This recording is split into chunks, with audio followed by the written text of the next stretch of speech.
My name is Edna Gutierrez, and I am the Senior PR Manager at the San Diego Tourism Authority. And I'm also obviously on the board of the PRSA San Diego Imperial Counties chapter. And I am on the DI committee along with my amazing colleagues and Arturo, who are here on the call as well. And they actually helped plan most of this. So kudos to them for putting together such an amazing panel. I'm so excited about the conversations we're going to have today, because we're here to learn, we're here to talk, to take it in, and then hopefully take this learning experience and as communicators share it with our colleagues within our industry.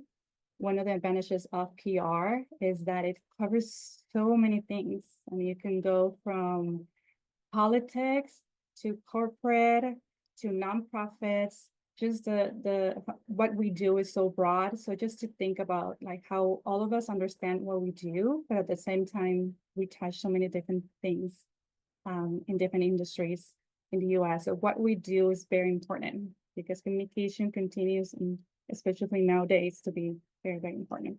So I'm going to kick it off. Again, thank you. If you're just joined, mute yourselves. And so thank you for joining our diverse dialogue session as we gather to celebrate and honor Native American Heritage Month. It's a privilege to come together in recognition of the rich histories, diverse cultures, and profound contributions of Native American communities. My name is Edna Gutierrez, as I mentioned before, and I'll be helping you enjoy this panel. And we have a couple great questions that we're going to have our panelists answer. So I'm very pleased to welcome professionals and students. One thing we're doing with this panel is that we have students that have joined us as well, students in public relations and communications. So we have the privilege for you to join us to pay this tribute to our Indigenous colleagues in public relations, in media, and communications. We should be here to honor the contributions they have made to their communities, because we're talking about different communities, to our culture as well, and the communications field. Our panelists today hail from across North America, from Idaho to New Mexico to our very own Southern California, representing different tribes in a vast array of communication specialties.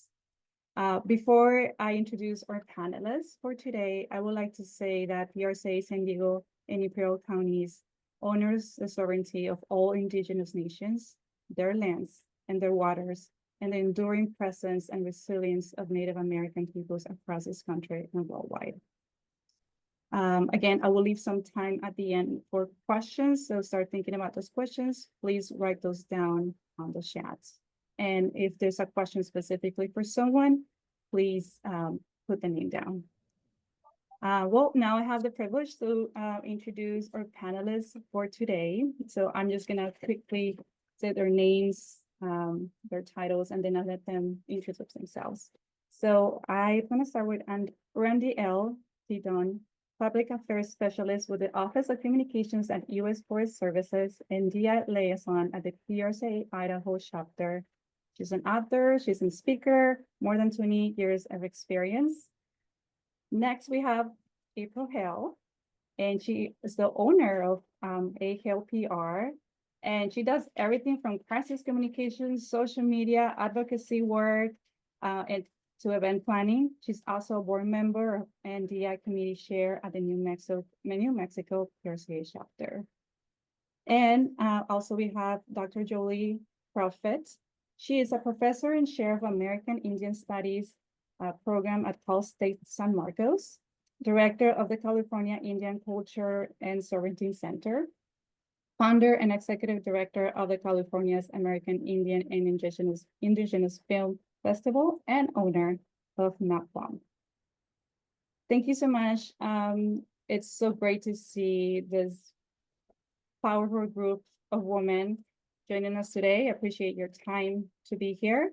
And how about I'll just let each one of you, in the order that I introduce you, present yourselves and share a little more about your background, your heritage, your tribes, and if you want to share what this month, Native American Heritage Month, means to you personally. So I'll start with Randy L.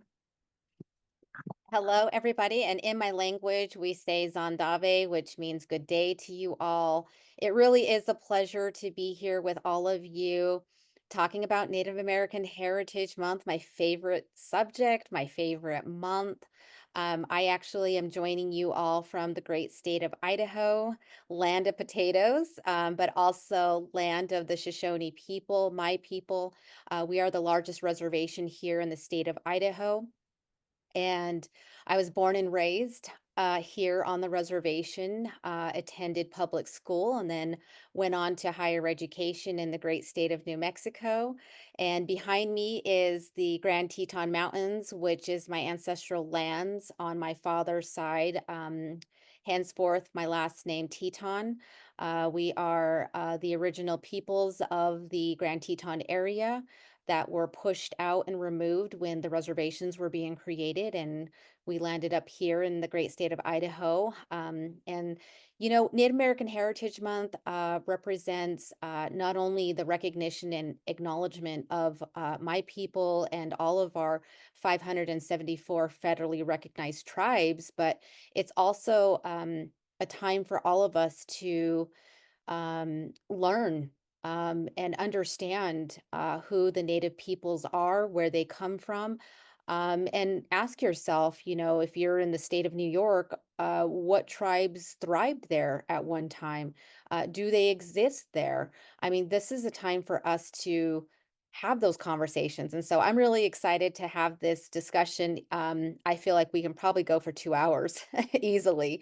So that's what I have to say. Thank you. Good evening. Yad A. She April Hale yin shit. Kapahanishlet do she habashin. Ki ani de shiche do torichini additional. A yabatot nasha. Be a delte sanel ke hashte. I just introduced myself in my Navajo Diné language. My name is April Hale. I am the owner of A.Hale PR. I am also the president-elect of the New Mexico chapter of PRSA. I am also the vice chair of Diné Chamber of Commerce. I'm a citizen of the Navajo Nation. I grew up in New Mexico. This is my home community behind me of Yumbato. And the way that I introduced myself is through our 4 clans, our clan system. Kinship is incredibly important to the Navajo people. So it's almost mandatory that you need to introduce yourself in that way. So I give thanks to all of you, the speakers, the moderators, the folks organizing this really awesome opportunity. But all of the folks on the call as well, thank you. And I appreciate you all taking time out of your afternoon to join us and listen to us.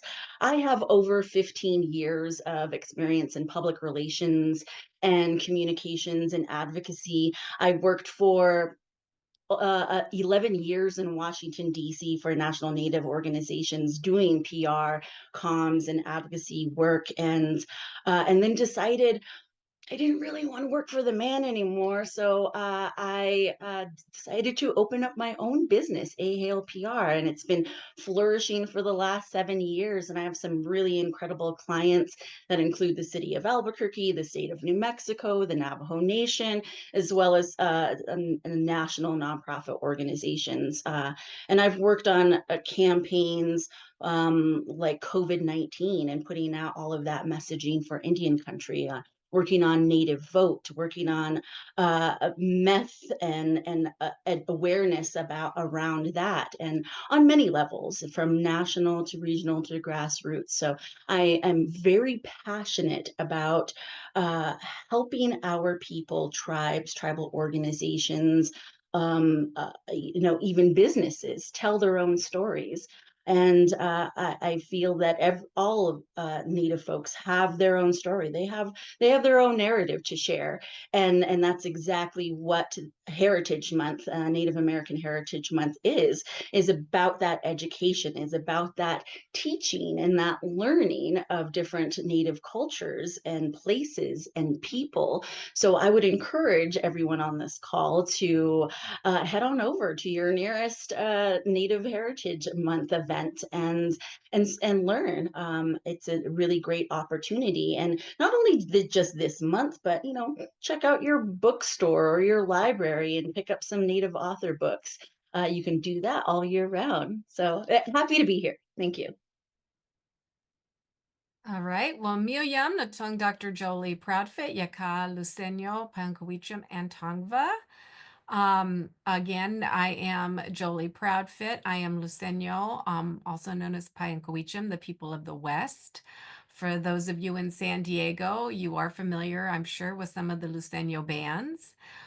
Here in California, we have 109 federally recognized tribes and about 80 seeking recognition. We're a very diverse group. I have been a public relations professional for about 30 years. I've owned my firm for about 25 years now. And I first got involved in this. My PhD is in political science. I really strongly believe the most powerful branch of government is the media. It's the fourth branch and the most powerful branch. And if you don't believe that, just turn on your news, right? I think the whole world is starting to see that how you tell your story, who tells your story, is critical. And for American Indians and for Native Americans, we have, for the most part, not been in control of our own narrative. Somebody else has been delivering the message, and they typically get it wrong. And so it's so wonderful to see more than one of us in the room, because we all have had that experience of being the only voice. And I have to say, my firm started, I've been teaching for a little over 30 years now, and I was teaching a course on natives and mass media, and I would always have my students put an assignment together that they had to leave Indian country, and by Indian country, I mean tribal nations, tribal communities, better than the way they found it, using some form of media. And they really understood how powerful storytelling was. And one class in particular was a very impressive class. And they asked me, if you don't like the way your narrative is shaped, why don't you start your own company? And it was a challenge that I took on. And since then, I've hired several of my former students to work with me and for me and side by side alongside of me. And some have gone on to start their own businesses. So I think you'll hear a reoccurring theme, which is nothing about us without us. And what we care about is our people, our voices, our land, our natural resources. We want to make sure that we're here for the next 7 generations. And there's so much opportunity to learn and listen. Native American Heritage Month, with many Native people, there's kind of an eye roll, right? Because some people only care about us during these affinity months, but I probably can speak for all 3 of us when I say we take any opportunity to educate. I'm an edutainer. I also work in film and TV. And one of the reasons for that is I've spent a long time trying to change policy. And sometimes you can beat your head against the wall trying to change policy, but what you can do with some good creative entertainment, whether that's through film and TV or a visual or a poster. And I think both Randy and April know exactly what I'm talking about. A graphic image, a piece of artwork goes a long way to shape a narrative and to set a tone. And so marketing and public relations can be really fun, can be really exciting, but at the core, it has to be from the people, for the people, by the people. Thank you. Thank you, all of you, for that powerful introduction and to sharing your journey and the work that you're doing. And very briefly in the community, we can dig into that more. And just a reminder that, all this, like the titles that they carry, that to everyone in the room is, and it took a lot of work. It's years, like you heard, years of experience. We're talking a lot of years. Everyone's done in shaping their own path. And these are paths that are not, that they have to dig on their own. They were not pre-established. So again, congratulations for that. So reflecting on your career path, what have been some of the main or pivotal experiences or the people who have shaped your journey in the media and PR and communications landscape? Randy L., do you want to start? You know, I would have to say that I started acknowledging how we were portrayed in media because I was on the other side of the camera. My mother was our former museum director, and as such, she was asked to do a lot of to represent the tribe's history, and also creating advertisements when it came to Native Americans at schools. And I was her poster child, if you will. I already started modeling at the age of 7 because of the way I looked, because I had long black hair, that natural dark brown skin. And so as I've gotten older and I seen the commercials I made and some of the things that I was on, I realized that it was missing something. It was missing, how do we feel about this and what are we really trying to say? Um, and it's not to any insignificant work that my mother did. It's just the fact that she was tasked with completing an advertisement or creating a documentary, and we weren't given the space. We were not given that the opportunity to talk about why I was taking a photo in an old schoolhouse, which was one of our boarding schools on my reservation. I remember this photo of me wearing a white dress and white tights, and I look back at that and I think, we probably could have done a lot more with that advertisement. We could have done a lot more with that commercial. The tribes could have done a lot more to talk about boarding schools. So I feel that, when it comes to me pursuing communications, it's because there was a lack of a tribal voice to give that authority of this is who we are as a people. This is how to say our tribal name in our traditional language. Um, this is who we are, and that we're still here today. We're still thriving. Our language, our ceremonies, our cultural way of life. Um, I am. I feel that I am helping with that, with bridging the understanding to our neighbors, local counties, our state. They also need a reminder that there are tribes in our state that have the powerful sovereignty rights to also be at the table when it comes to talking about water rights, natural resources. I mean, I spent 11 years with my council as the public affairs manager, and I learned a lot. I was there with our leaders when we were doing federal and state hearings, and just kind of hearing the background opinions and dialogue that was happening in the hallways on just the fact that we were there speaking, advocating. Um, we have to do it. If we don't, then we're losing out on opportunities of preserving the only reservation that we have, the only lands that we were given. I'm very fortunate that my tribe is a treaty tribe. What that means is that we actually have these treaty obligations that the federal government needs to um, abide, and we have to remind them even today. So, I mean, I can go on and on, but I think that's my final response for that question. Thank you. April? Sure. Thanks, Edna. I think that's a really great question, especially for those on the call who are just breaking into the public relations business, I had the really awesome opportunity, and I mentioned this earlier, to work in Washington, D.C. And I worked in D.C. for 11 years for 3 national Native nonprofit organizations and 1 federal agency. I had that incredible learning experience of soaking up the world of policy making and seeing firsthand what tribal leaders and advocates are facing, those tremendous challenges and barriers and nonstop adversity, just to protect our tribal sovereignty, and to remind the federal government time and time again that they have trust responsibilities, that they have treaty obligations.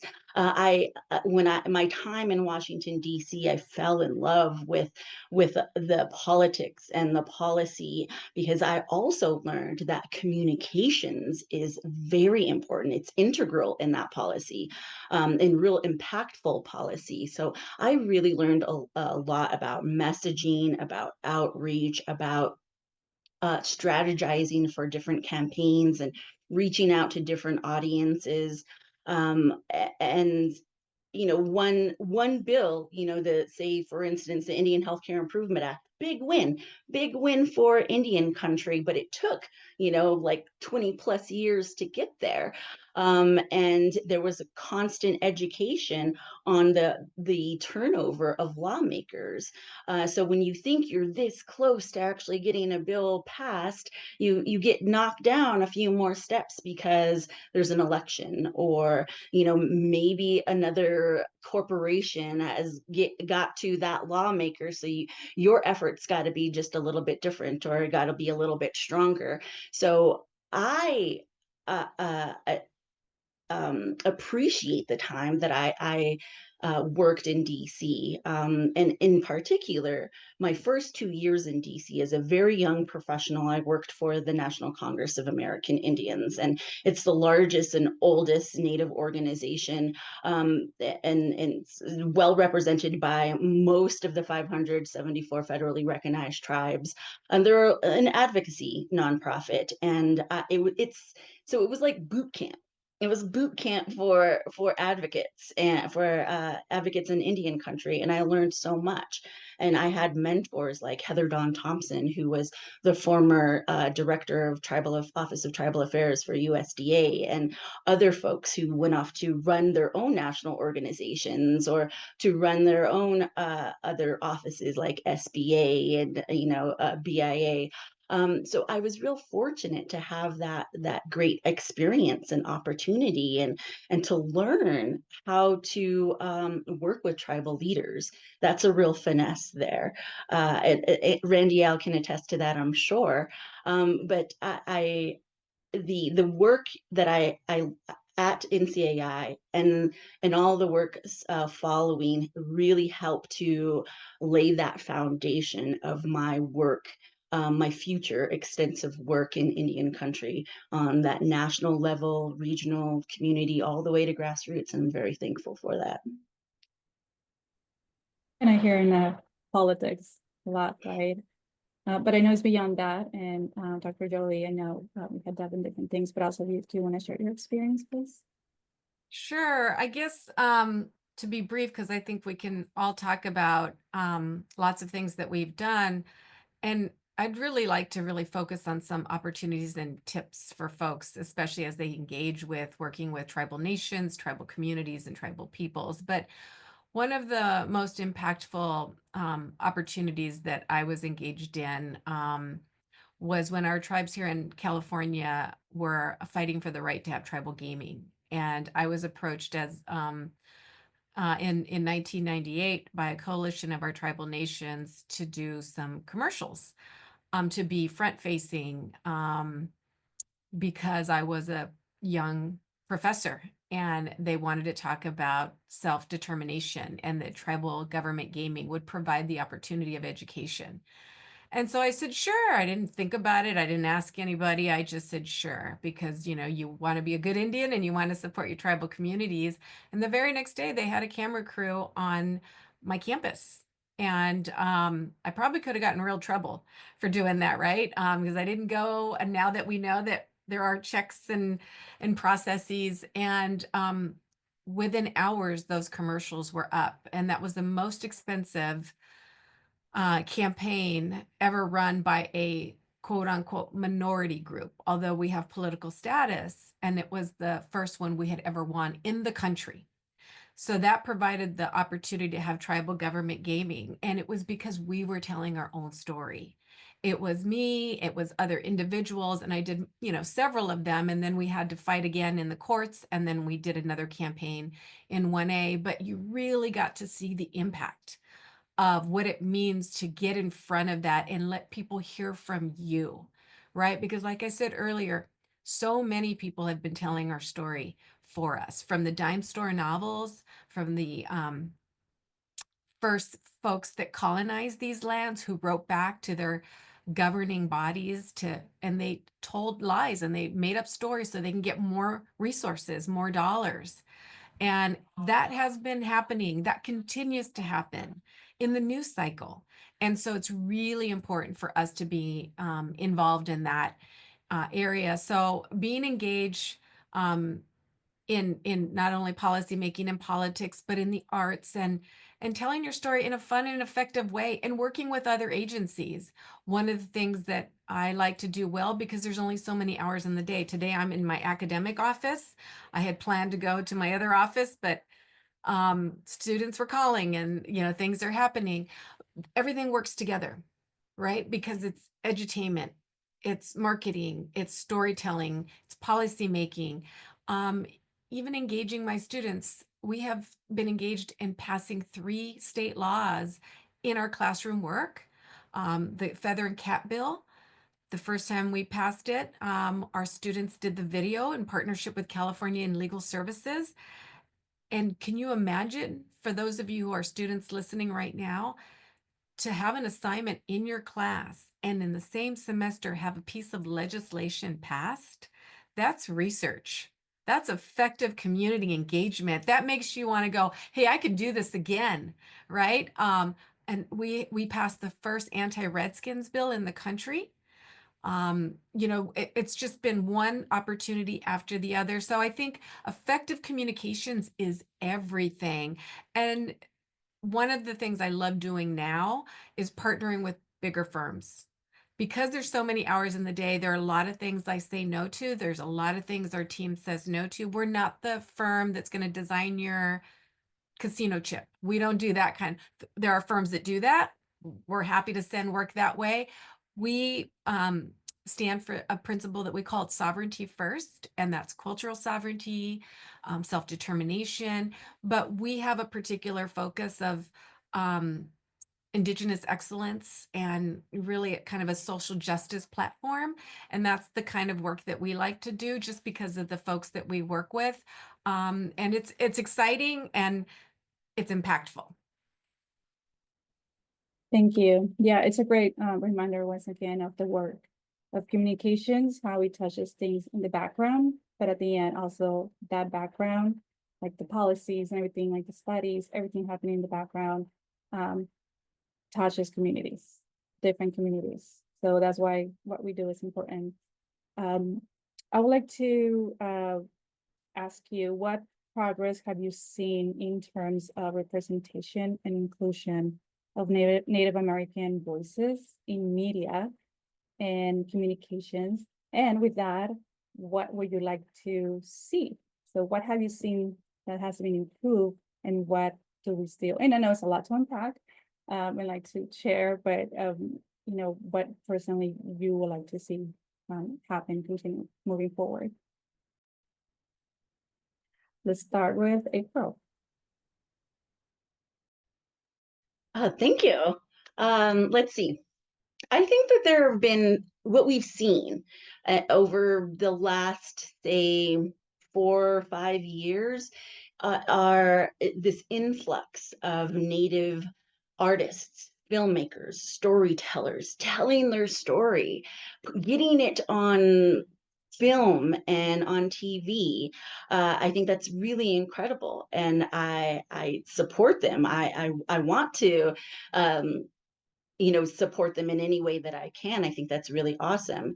But I think to see the true progress of equity and inclusion of Native people is to first change that or shift that culture and way of the way tribes and tribal people are perceived in the mainstream.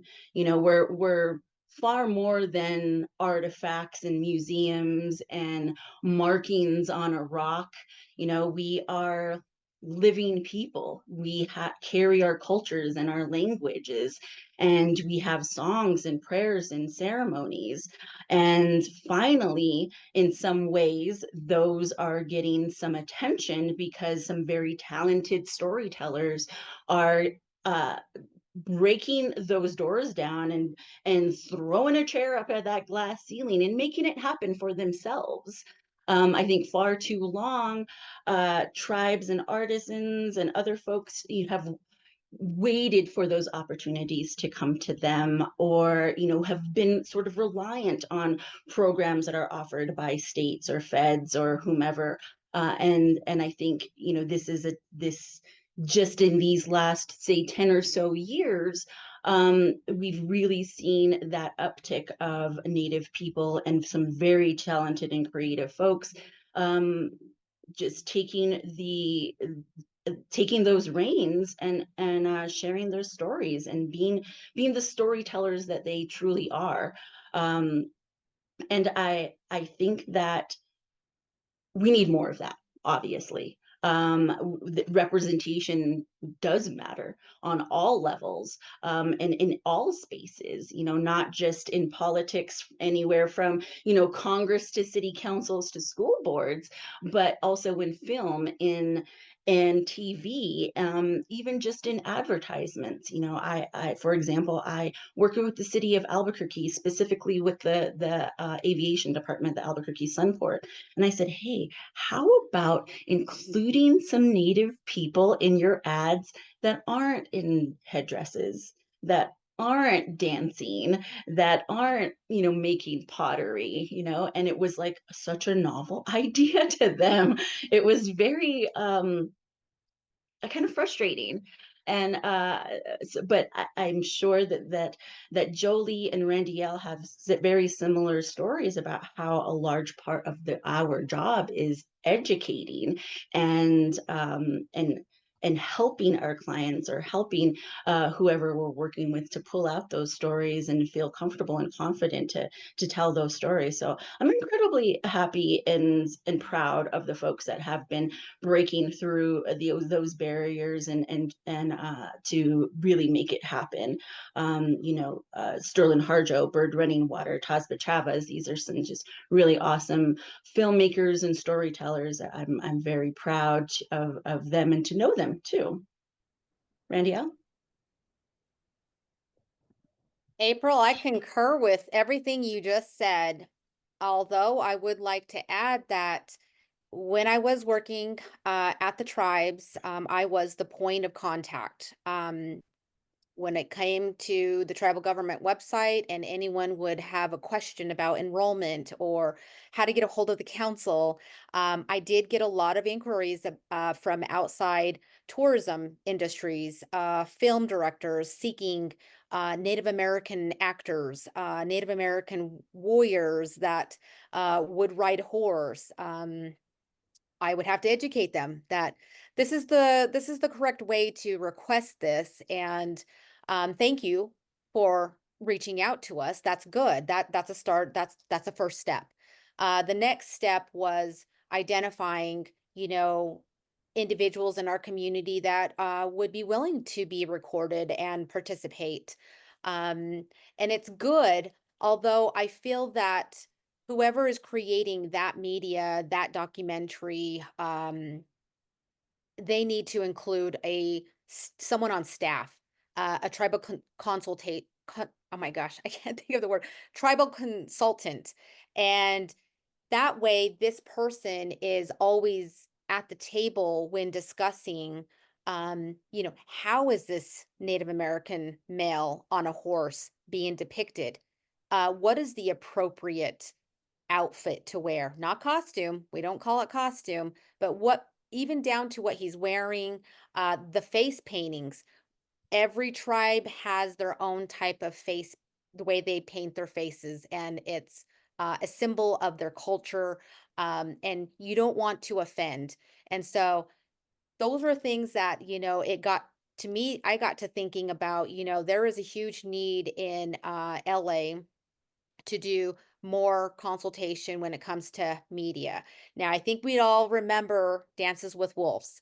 I think that that was probably, you know, that came out in the 80s. I think that movie by Kevin Costner, you know, really opened up a lot of people's eyes to really the culture of the Sioux Nation, hearing the language, seeing the importance of the buffalo. Now, those are all great, but it's not a standard that all tribes believe in and how they speak. We're all different. I think earlier today we were talking about how April represents the Southwest. Jolie, she represents the California tribes. I represent the area, the Rocky Mountain. Every one of the tribal people represent an area geographically, and it's just important to have representation. It just like April said, representation does matter, and you have to have Native Americans on your staff to have that representation throughout from start to finish. Yeah, I've seen the media change. When we look at media and kind of a big scope from entertainment to public media to documentary to newsrooms, it has changed and there has been significant strides and improvements. I've been teaching Indigenous cinema and film for 30 years, and I'm happy to say we're moving beyond the 1% mark, right? But you know what's really important beyond representation mattering is that the diversity of voices, there's more than one way to be Native, and it's acceptable. The fact that Sterling Harjo was able to create Res Dogs with a diverse group of writers representing tribes from all over the United States about a group of kids in Oklahoma, which is a place in a community we hadn't seen before, especially from a youth perspective, right?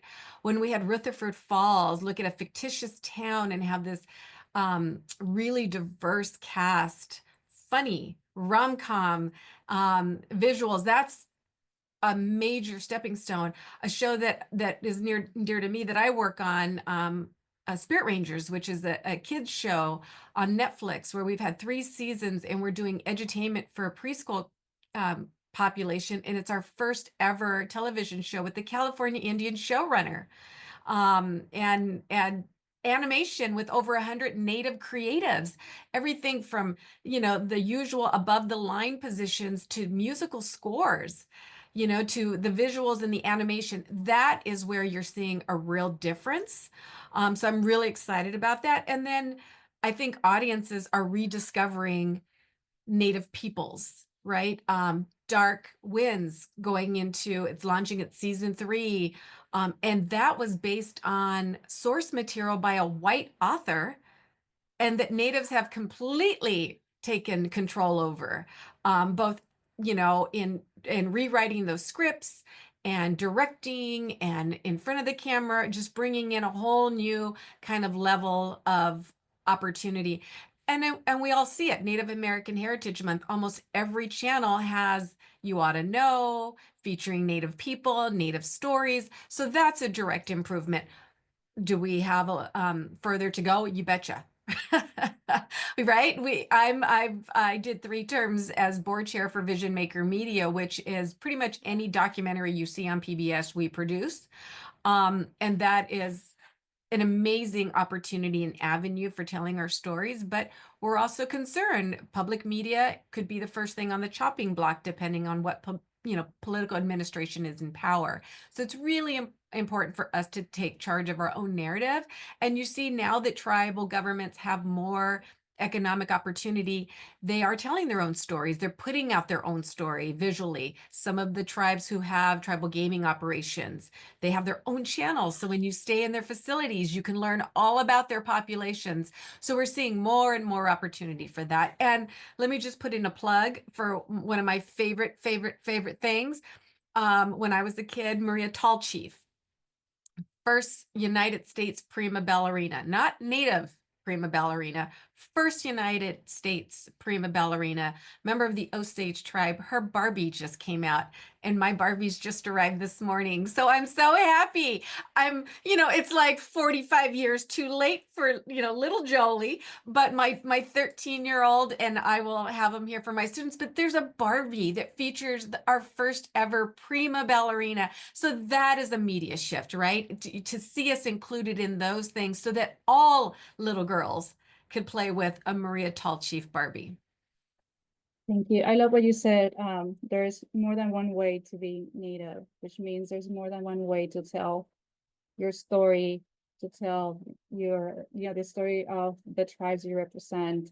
It was Randy L. that mentioned before we did the call with everyone that there's 574 federal recognized tribes. So keep that in mind.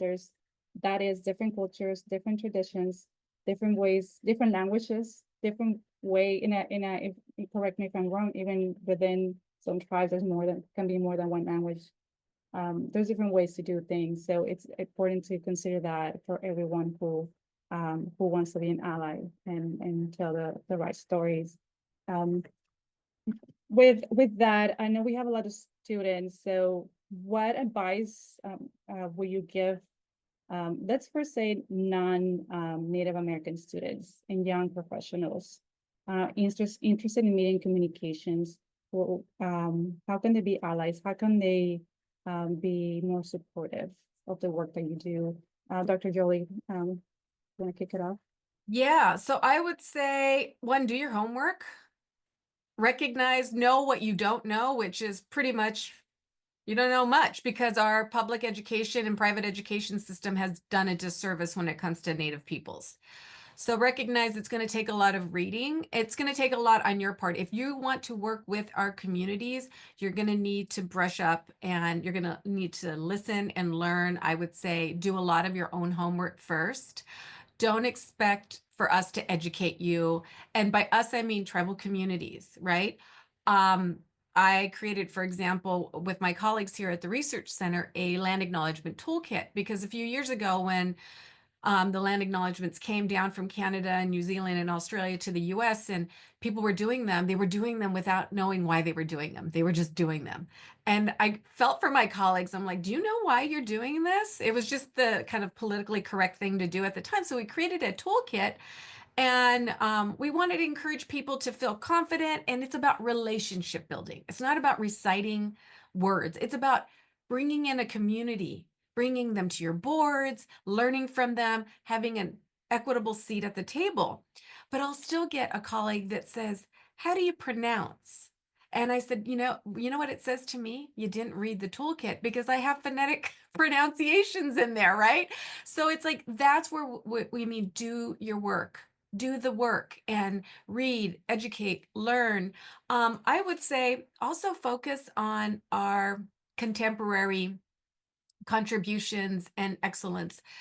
There's oftentimes folks want to go to a very historical narrative, or kind of keep things in a very talking about a tragic past or history. That will come with a part of the conversation, but let's start from a point of strength and a point of excellence and contribution, because there is something to really showcasing the beauty, which is the rich tapestry that is Native America, right? And when people focus on our contributions, I think that leads into different conversations. So I would say that, and promoting, including Native voices year round. Look around at the table and make sure that you're not using terms like BIPOC. That term, that all-inclusive term, the I remains silent. And so I see people saying this is a BIPOC meeting, and I'm like, well, where's the I part? Where's the, where's the indigenous part? And what do we mean by indigenous? Indigenous to where? Because every single person is indigenous to some place. Ideally, we like to be referred to by specific tribal communities, nations, what have you, right? I come from two different tribal communities, one that is federally recognized and one that is non-federally recognized. And those are very political terms that have a lot of information with that. And so just kind of doing the work. And so I would say, being going to these communities with a sense of gratitude and understanding and respect, and everything is about relationship building. And sometimes that takes time. So we often, and I could probably say for all of us, have gotten the call of we need this and we need it now, right? We have a deadline, and nowhere do you see that more than in Hollywood. Everything is money, and money is time and all of that. But that's why take your time, create your timeline. Don't expect that someone's going to call you back, especially if you're dealing with tribal governments. Oftentimes they have to put you on the agenda. That agenda could be 30 days out. So take the time, build those relationships to last forever, so that whether you're with a firm today, you may be with a different firm tomorrow. You may, be advising a senator next year, and you want to build and grow those relationships. So relationships are key. They take time. Give yourself the time to build those relationships. Thank you. Randy L. Concur with everything she said. But we are more than powwows, casinos, headdresses.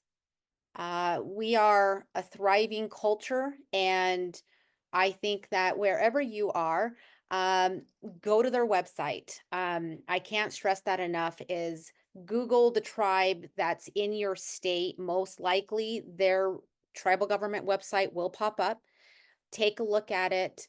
Find out who the public relations or public affairs manager is. Reach out to that person and have a conversation about what you're looking for and you would like to understand. Go to their tribal museum. I mean, that is the best way to really learn from them, from their perspective of their history. Um, like April was mentioning earlier, go to the library, Barnes and Noble, your favorite bookstore, and look up, the tribe's history or books written by tribal authors. So those are the first steps, and into really understanding the local tribe, and then also to building that relationship with them. That is going to be your first step. And if you feel a little shy or you want to bring somebody, the buddy system, do it. Request a lunch, take out the public affairs or public relations person out for lunch to really understand how you can better understand. I think that's really the best step. April. I agree, Jolie and Randiel. Learn. Take the time to learn as much as you can, visit some places with respect, and just work on enhancing your own PR skills. Maybe earn an APR. Think about getting your accreditation in public relations. That very important RPI. There's that R is really important in the work when you're working with tribes. That research piece, right? And when you move on to that planning piece of RPI, you want to make sure that you are going out and connecting or making those contacts with tribes. And maybe in New Mexico, the tribal leadership for some pueblos changes every year. So you're going to have to make that extra effort to update your contact lists, to reach out every January and make sure that you are contacting the right leadership at Pueblo of Santa Clara or whatever. So take that time to learn, take that time to be engaged, do it all with every respect possible. That is really important. Also, find a mentor. I think that is really helpful in finding a mentor. It's always helpful to have someone to serve as a sounding board. I will add this, in when learning and reading books and articles and watching YouTube videos, because we learn in different ways, right? Um, Learn specifically about the relationships that tribes have with the federal government. That is really important. That tribal sovereignty piece, those treaty pieces are really important. And the way that federal funding and programs are afforded to tribes, that is a really important piece. And why agencies like the Indian Health Service or the Bureau of Indian Affairs even exist. Learn about those really kind of technical things, because it'll help you to understand some of the feelings and trauma that a lot of our people carry around. Thank you. Thank you. Yes, we have to do the work, definitely not expect you to do the work for us. I think that's Can I very add important. something that I think we haven't chatted about, because this is a big question I get, and I'm sure the other two get this as well, is what do we call ourselves? People always say, oh, well, you use the term American Indian. I like to use the term American Indian. My department is American Indian Studies because it is the language in our treaties. It's the language in our executive orders. It has a very political legal construct. In Canada, they have a great term, First Nations, and it's very Canadian, right? I love that term, but I think if we were to use it down here in the lower 48, your people would confuse it with Canada. Mhm. I'm trying to get everyone to start to catch on to original nations. Let's go with original nations. So come on, ladies, let's go with original nations. But because it has that political construct. But the term Native American, if you were born in the Americas, that means Latin America, South America, technically you could be considered Native American, right? And Indian, we all know the story that Columbus was lost. And so that term, but here's the way I answer that is, as long as you're being respectful and you're being honest, individuals and communities will correct you and tell you what they want to be called. Don't get so hung up and caught up that you just don't know what to do. And what I see often that happens is people are, this is a very hot potato group of people to deal with. So let's just skip them and just keep working with these populations over here. So that's the last thing we want to have happen. We invite, we're very open, we're very responsive, and we want people to learn. People are going to make mistakes. And we recognize that, we're so diverse, and it's a learning process, right? Because what one tribe refers to itself, some tribes use the term band, some tribes use the term nation, because 5 or 6 bands make a nation. So depending on what elected official you talk to, right? And then there's various terms in that way. There are tribal electeds, tribal elected officials, and there are tribal leaders. Not always the same thing, right? So it depends on how you use the term. It's just a learning. And again, I've made mistakes about different ethnic communities, or people have said, I prefer to be called this. I said, thank you for letting me know, and we move forward.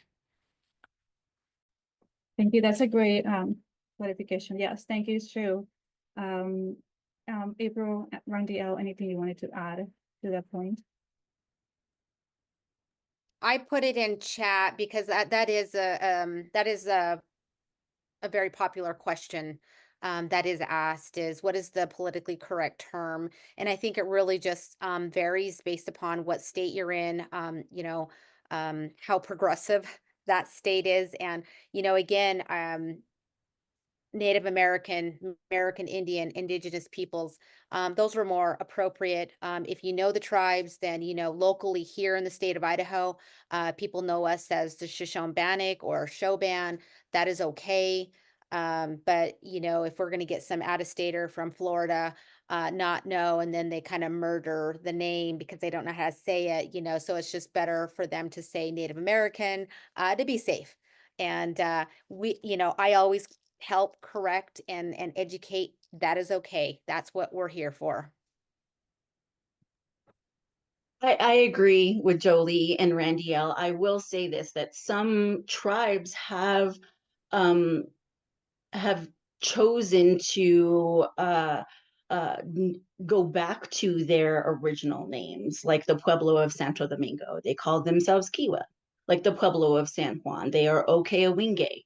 So it's just learning, asking questions. I do a tribal engagement in DEI training for some of the city of Albuquerque staff. And this is a slide that I have. What do we call you? You know, Native American, American Indian, Indigenous Indian. I say, don't ever say Indian. But if you really want to know, ask me. You know, I will tell you, I am a Navajo woman. I am a Diné Assan, you know, and sure, you can call me Navajo, you can call me Diné. I will, I would appreciate that if you actually called me by my tribal name.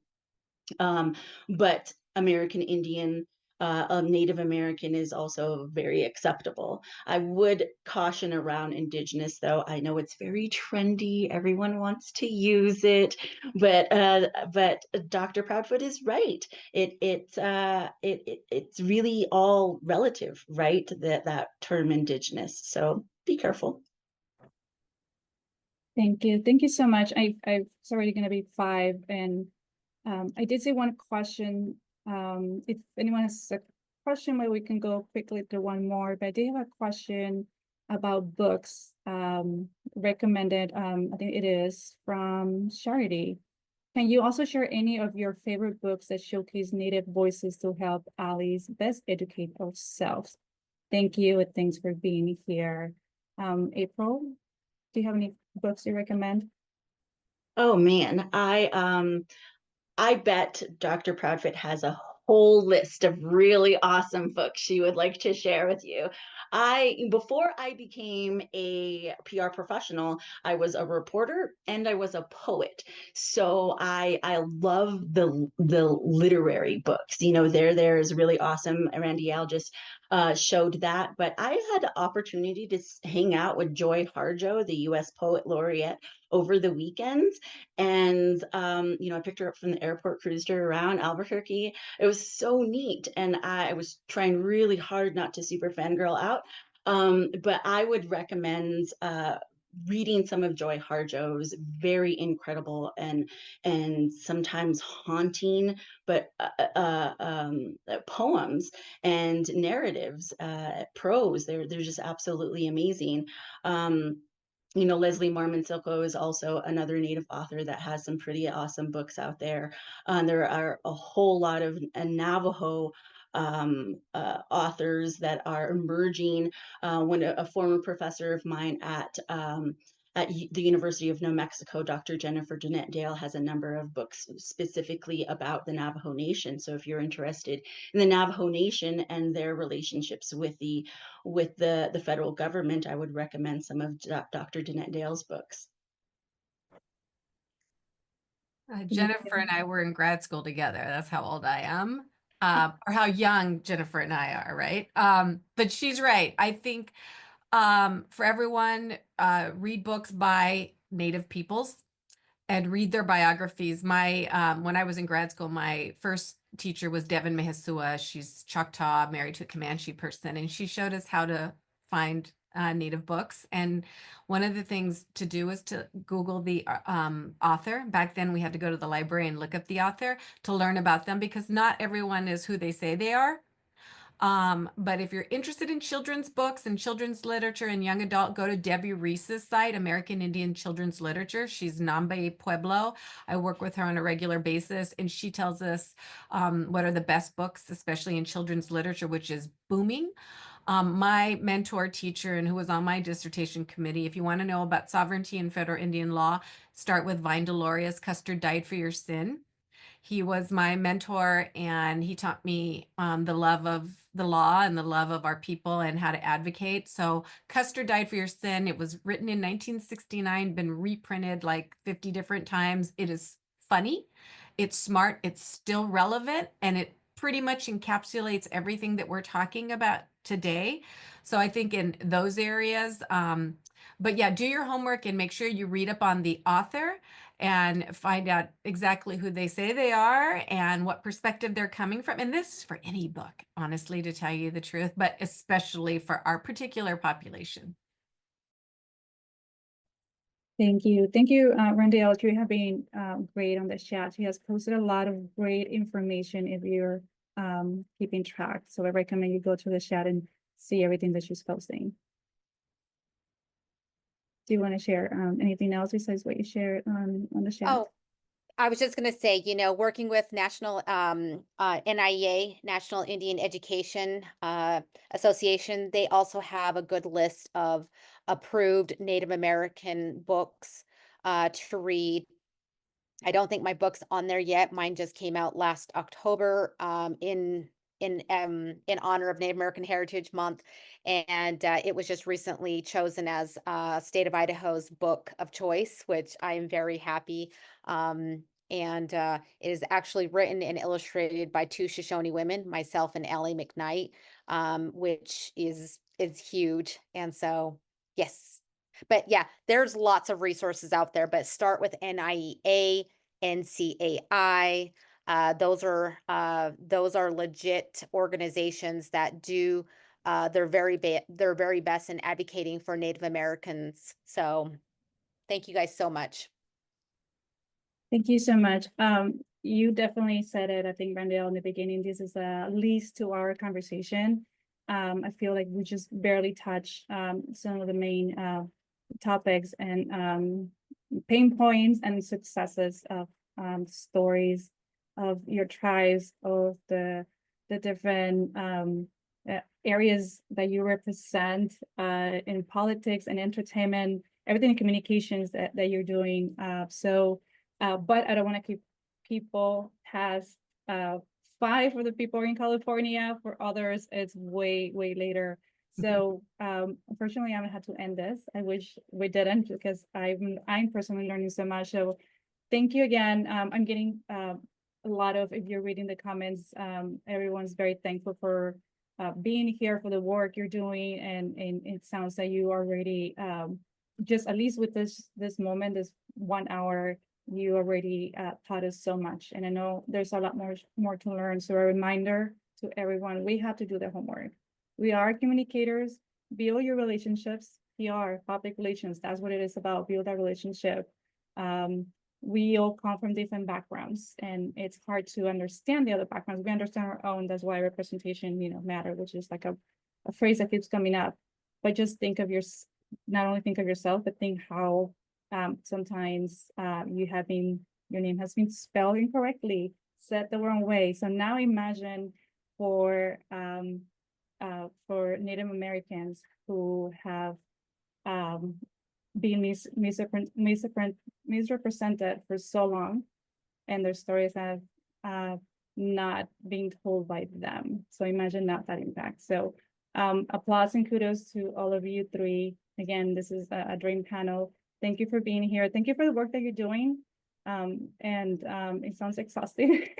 And it does sound exhausting. I know you're carrying a lot, but the proudness that you carry yourself with, I think I admire that as a woman. So thanks again.